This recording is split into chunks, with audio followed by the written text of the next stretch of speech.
Estudio del doctorado, pues estuve investigando todas las críticas sobre el libro de Daniel, dentro y fuera de nuestro medio. Y mm, cuando no se estudia el libro como una unidad literaria, y esto sé que tampoco suena mucho, induce a ese tipo de comentarios y descrédito para el libro.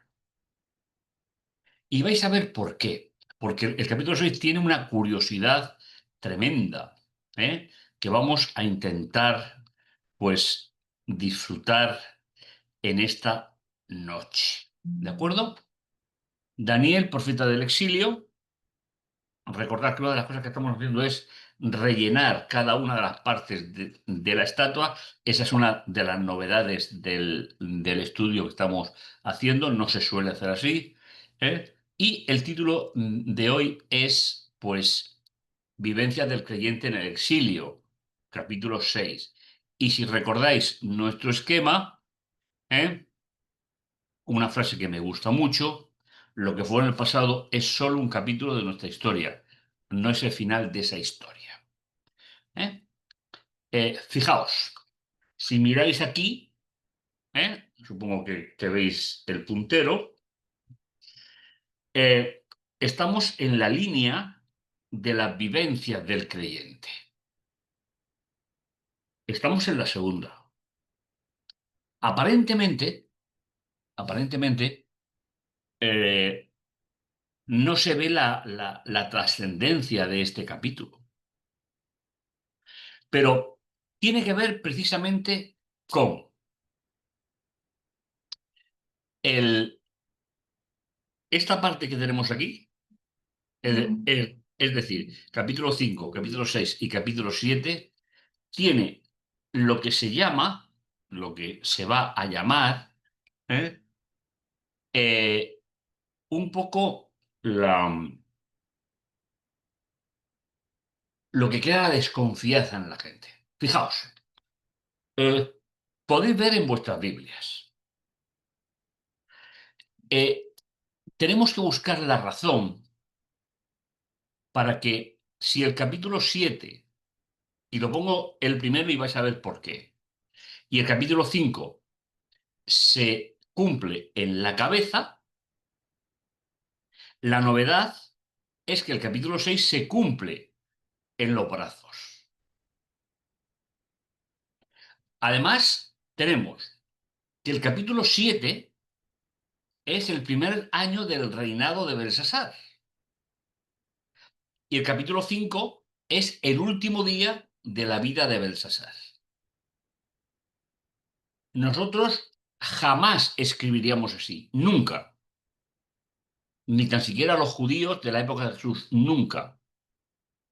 Con lo cual, aquí viene una discrepancia muy, muy, muy importante. Y si volvemos al esquema anterior, ¿eh?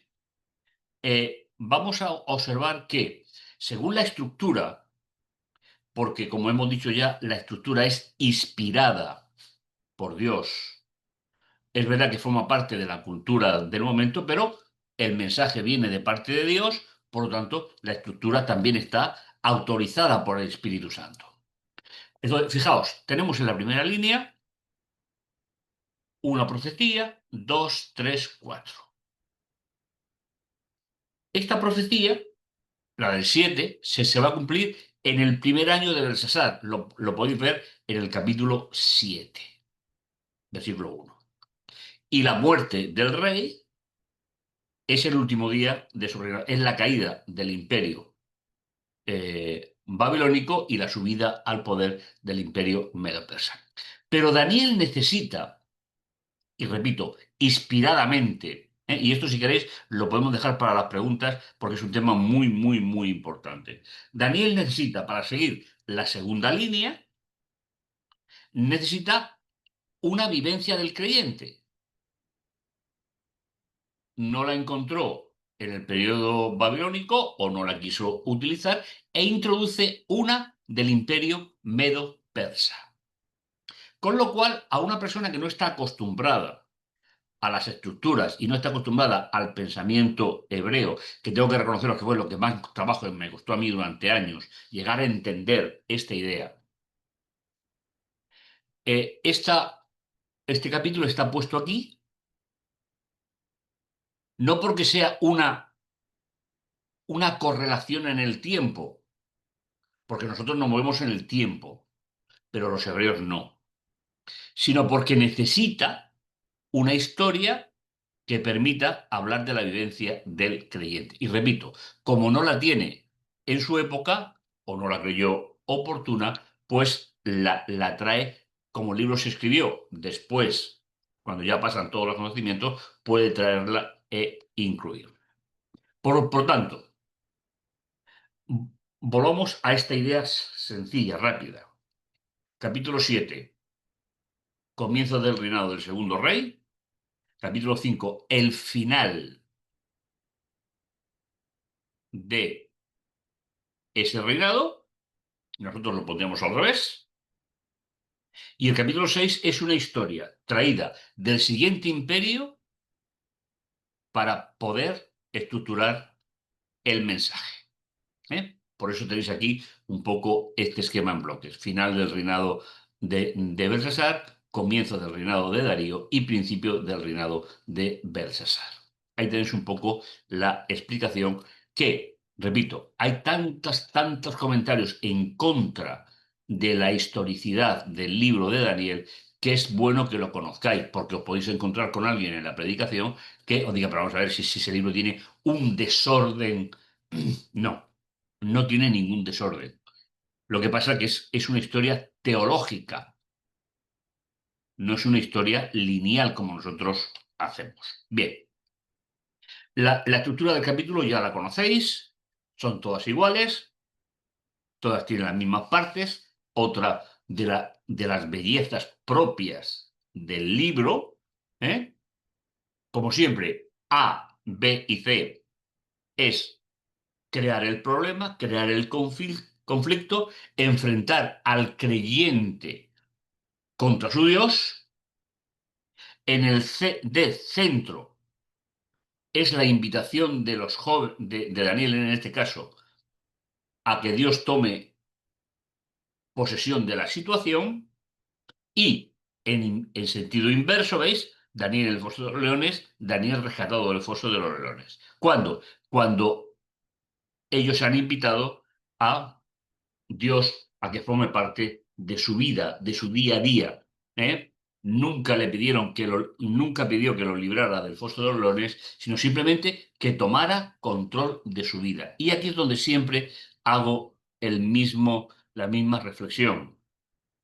Si no queremos que Dios tome control de nuestra vida, no se lo pidamos, porque si se lo pedimos, Él suele responder bastante bien. ¿De acuerdo? Entonces, vamos a comenzar un poco a leer esto y a ir viendo cuáles son los datos importantes pero recordad, momentáneamente no estamos en el imperio babilónico, sino momentáneamente nos situamos en el siguiente imperio. Pareció bien a Darío, veis que entra directamente, es decir, no pone el año, no pone, es decir, simplemente menciona Darío, que es uno de los reyes medo-persas que aparecen en el libro. Construir sobre el reino 120 sátrapas, el reino es medo-persa ya, para gobernar en todo el reino. Y al frente de ellos, 3 gobernadores. Uno de ellos era Daniel. Es decir, fijaos qué detalle más importante. Daniel fue un líder político en Babilonia y fue un líder político en Medo-Persia. Tal vez nosotros tendríamos que aprender algo de esto, porque nosotros nos enseñaron siempre, a mí me lo hicieron, que hay cosas que el cristiano no debe hacer y no se debe de involucrar. Bueno, el libro de Daniel nos va a mostrar algo que es trascendente. Dios utilizará a sus hijos para intervenir en la historia. Y queramos o no queramos, pues los gobiernos son parte de esa historia. Daniel era uno de los que los sátrapas dieran cuenta para que el rey no padeciera daño alguno. Pero este Daniel, fijaos cómo es una forma bastante despectiva, pero luego en el versículo 13 veremos aquel Daniel, es decir, que todavía intentan alejarlo de la escena. A quienes estos dieran cuentas, pero este Daniel era superior a los sátrapas, era superior a eh, pues ese poder que Dios le había dado cuando en el primer capítulo Dios le da a Daniel la capacidad de interpretar sueños.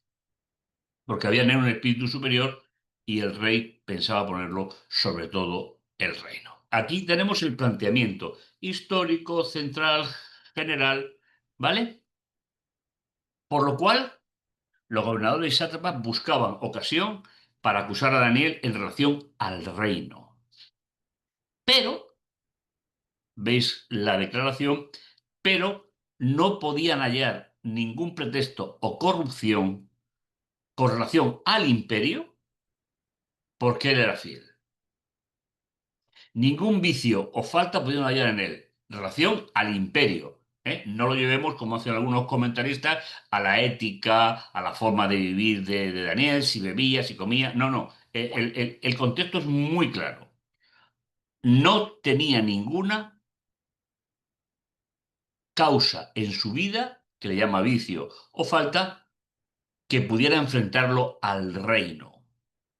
Entonces aquellos hombres se dijeron, no hallaremos contra este Daniel ningún pretexto para acusarle. Si no lo hacemos, y fijaos qué detalle más interesante, contra la ley de su Dios. Inmediatamente a nosotros se nos encienden las antenas, porque para nosotros la ley siempre es la misma. Sin embargo, en este capítulo veréis algo que no vais a ver en ninguna otra parte de la Biblia. En ninguna. ¿A qué se le llama en el capítulo 6 de Daniel? Ley de su Dios.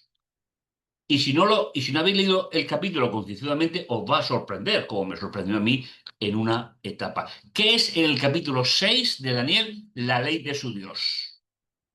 ¿Se refiere a las 10 palabras de Dios? ¿A qué se refiere exactamente? Pues es lo que vamos a ver.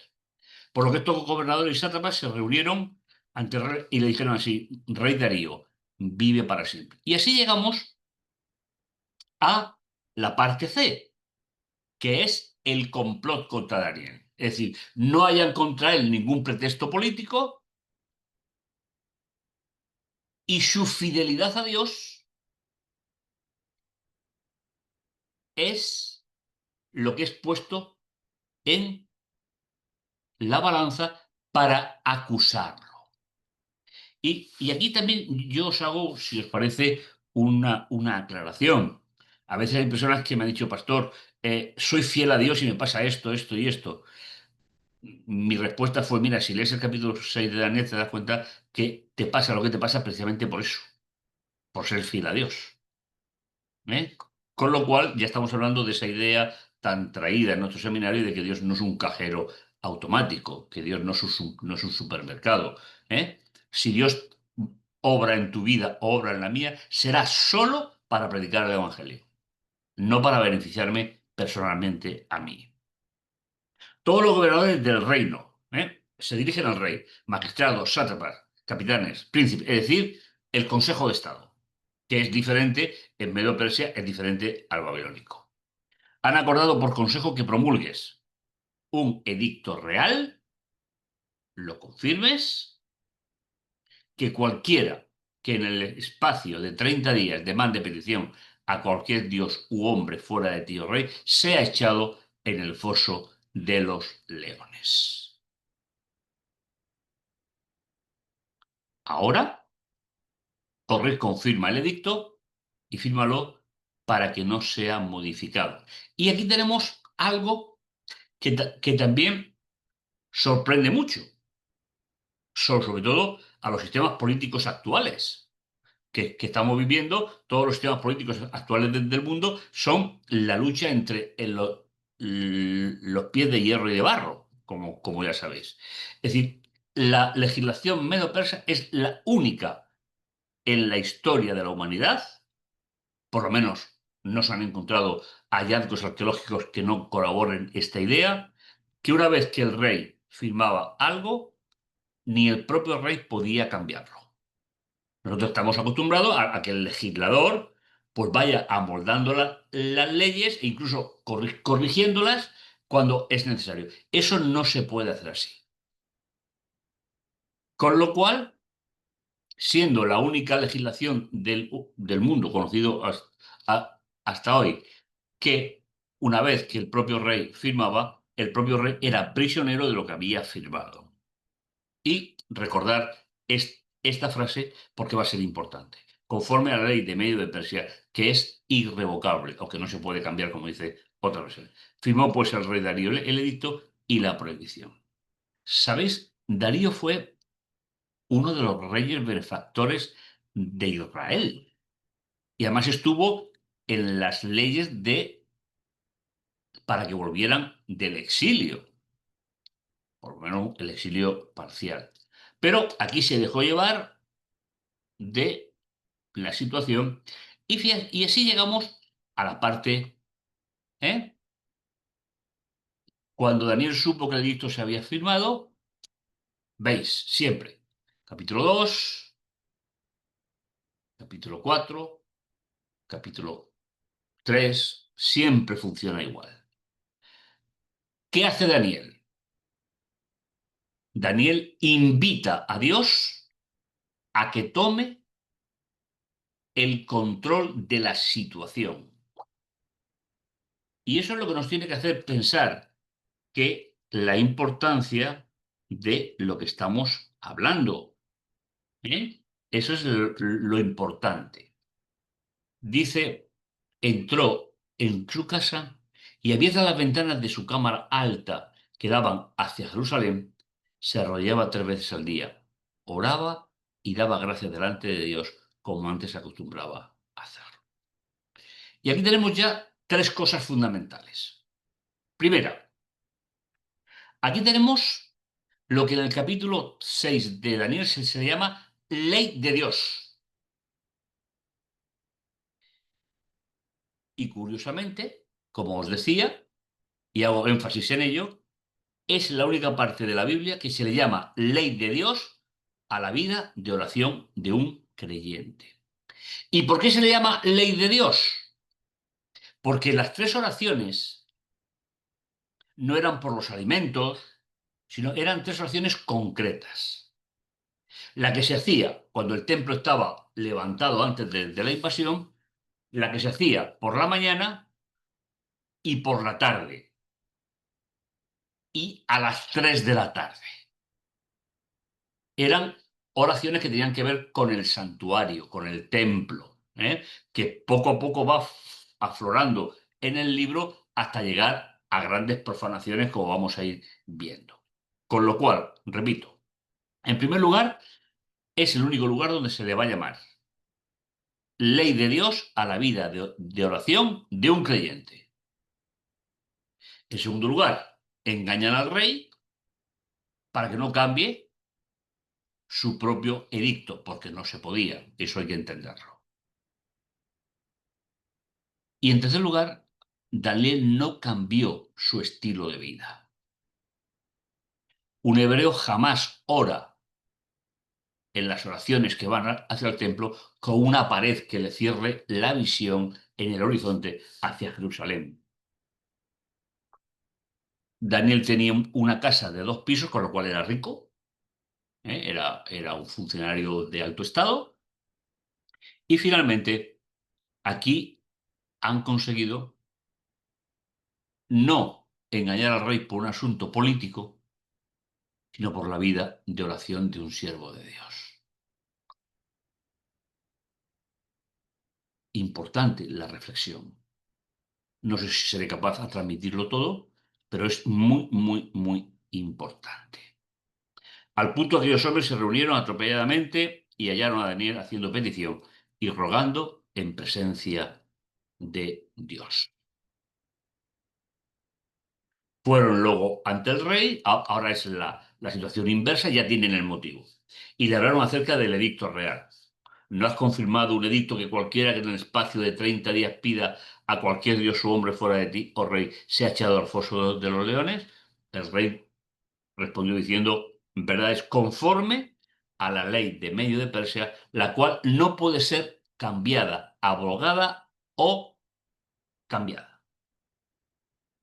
Por mucho que nos extrañe, la situación de este capítulo tiene una importancia trascendental en el libro. Entonces ellos contestaron al rey, aquel, ¿eh? Aquel Daniel. Antes has dicho este Daniel, ahora dice aquel, mucho más lejano. Entonces, ¿eh? A Daniel, aquel Daniel que es hijo de los judíos de cautiverio, no te respeta a ti, oh rey, ni acata el edicto que convierte, sino que hace su petición 3 veces al día. Hemos llegado a la cumbre del conflicto. Cuando el rey oyó el asunto, le pesó en gran manera y resolvió liberar a Daniel hasta la puesta de sol. Se esforzó por él, por librarlo. Pero aquellos hombres se reunieron alborotados en torno al rey y le dijeron, sabe, oh rey, que es la ley de Medio de Persia, que ningún edicto o ordenanza que el rey confirme puede ser abrogado. ¿Veis cómo se repite lo importante? Para que el lector, pero no solamente el lector, sino el que escucha, porque en aquella época prácticamente nadie sabía leer, pues se haga eco del problema. ¿Cómo? Repitiendo. Entonces el rey dio orden y trajeron a Daniel y lo echaron en el foso de los leones. Pero el rey dijo a Daniel, tu Dios, ¿a quién sirves? Literalmente dice así algo como de forma cíclica, ¿eh? En forma de circunferencia, ¿eh? Y no voy a definir aquí una circunferencia porque seguro que todos lo hemos estudiado, ¿no? Eh, él te libre. Yo no puedo. Tengo que dejarlo en sus manos. Por lo tanto, tanto Daniel como el rey pusieron la situación en manos de Dios.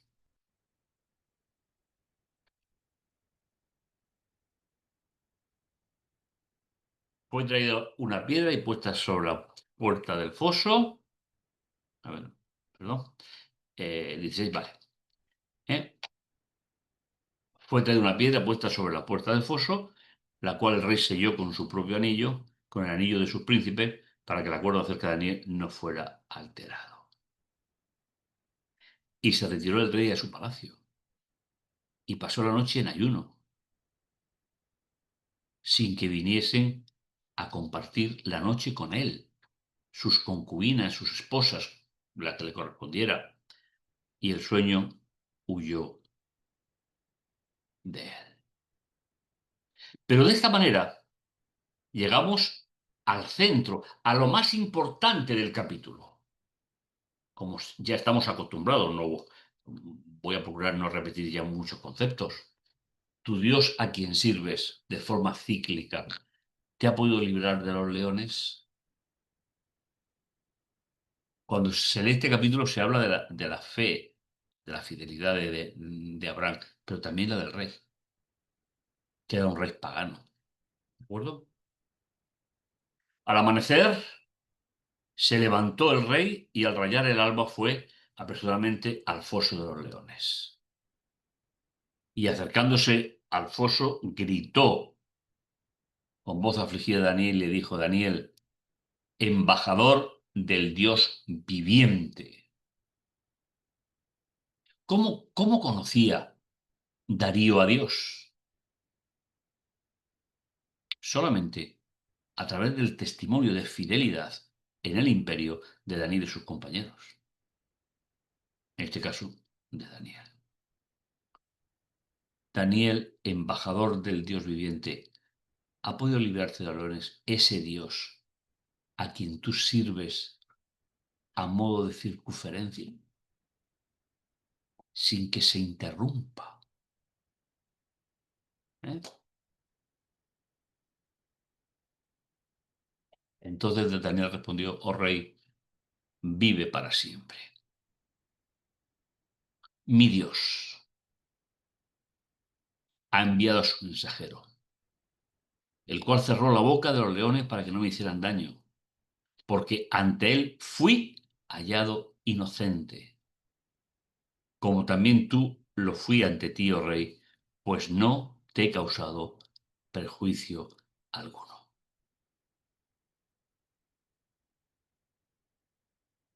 ¿Sabéis? He leído muchas veces esta historia, pero posiblemente sea, a mi parecer, en mi interior, la que más me impresiona de todo el libro.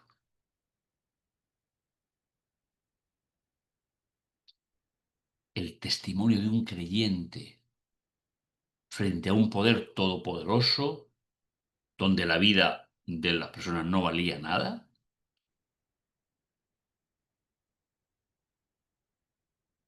Y de esta manera empezamos a salir hacia afuera.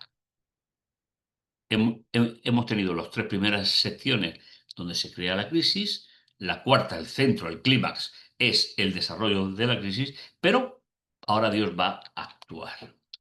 Entonces el rey se alegró en gran manera y ordenó que sacaran a Daniel del foso. Y Daniel fue sacado del foso y no se halló ninguna lesión en él, porque había confiado en su Dios. Después, en la segunda parte del libro, a partir del capítulo 7, veremos que esto se cumple de otra manera, pero iremos dejando hasta ahora lo que tenemos. Luego el rey dio orden que fueran traídos aquellos hombres que habían acusado a Daniel y fueron echados en el foso de los leones. Ellos, sus hijos, sus mujeres, y aún no habían llegado al fondo del foso cuando los leones se apoderaron de ellos y los descuartizaron. ¿Tiene Dios capacidad de controlar su creación todavía hoy?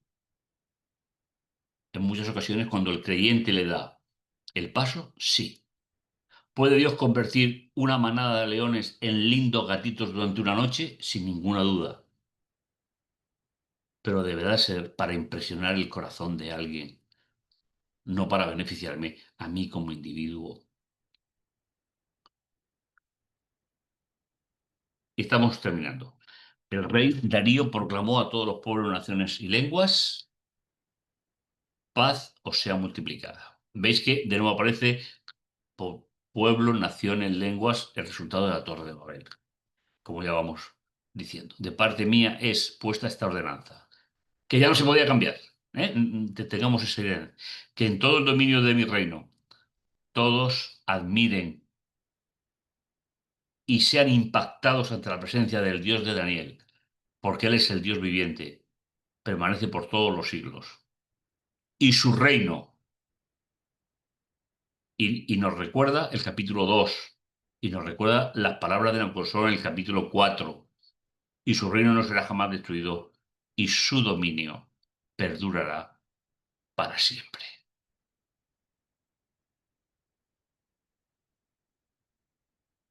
Él salva y libra. Hace también señales y maravillas en los cielos y en la tierra. Y él ha librado a Daniel del poder de los leones. Y este Daniel prosperó durante el reinado de Darío y durante el reinado de Ciro el persa. Es decir, llegó al final de sus días, era un hombre mayor. Si llegó con 17 años y han pasado más de 65, pues ya era un hombre adulto. Nunca se casó por aquel problema que hubo con el jefe de los eunucos, pero fue fiel a Dios durante toda su vida. Y Daniel descansó. No tenemos los datos, pero Daniel descansó en tierras del imperio medo-persa y vivió una experiencia que narra este capítulo para gloria de Dios. Conclusiones son claras. El creyente tiene que comprometerse, siendo un instrumento de Dios en las manos de Dios, a dejar el mundo mejor que lo hemos encontrado. A veces los creyentes nos evadimos de las responsabilidades. Evadir las responsabilidades significa que Dios no pueda actuar o que no va a actuar. En segundo lugar, Daniel se siguió siendo el mismo orador, recordar, ley de Dios, excepcional, como si el templo estuviese o no estuviese levantado. Estaba destruido, estaba incendiado, pero Daniel confiaba en Dios. Y su fidelidad, en tercer lugar, por hacer un pequeño resumen, su fidelidad llevó a que el corazón del rey fuese impactado. Y no muchos años después se dio la orden por estos dos reyes de que volvieran a Jerusalén y reconstruyeran el templo. Una vida de oración es llamada en el capítulo 6 la ley de su Dios. Espectacular. Algo realmente digno de agradecimiento a Dios. Pero como decíamos al principio, si no lo estudiamos en el contexto y si no estudiamos el libro completo, no llegaremos a entender nunca cuál es el mensaje que Dios tiene para nosotros en esta noche. Por eso quedó en el libro y por eso podemos llegar, escuchar y leer como hemos hecho en esta noche. Que el Señor lo bendiga.